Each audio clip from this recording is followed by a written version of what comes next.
Fracking is a drilling technique where natural gas and crude oil are forced out of shale rocks deep below the earth by using pressurized water, sand, and chemicals. Once seismic exploration data has shown that an area is suitable for drilling, there are hydrocarbons below the ground, the surface area must be cleared and levelled. There needs to be space for drilling equipment, drilling waste, and an area for the vast amount of water used in the process. Drilling begins vertically, and when it reaches the shale rock, becomes horizontal.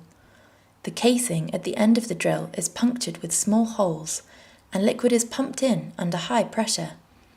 It is this liquid that concerns anti-fracking groups. Fracking uses large amounts of water which, with climate change predictions, may be a resource which becomes scarce in the future. Anti-fracking groups also say there is a risk that groundwater will become contaminated with the chemicals used for fracking. In the UK, hydraulic fracturing has been used offshore in the North Sea oil and gas fields since the late 1970s. Since the 80s, there have been around 200 onshore oil and gas wells that use the technique of horizontal drilling known as fracking. In 2007, fracking was proposed for onshore shale gas wells for the first time. This is when it began receiving public attention. Anti-fracking groups have since sprung up in the UK at a local level, supported by larger environmental groups like Greenpeace and Friends of the Earth. Perhaps the most notable anti-fracking protest in the UK was in Bolcombe, West Sussex, where Quadrilla got the green light to test a site for shale gas last summer. The site in question had previously been drilled with an exploration well by Conocos in 1986.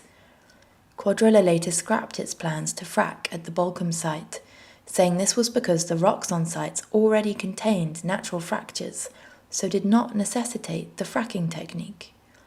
The Royal Society produced a report on shale gas extraction in 2012.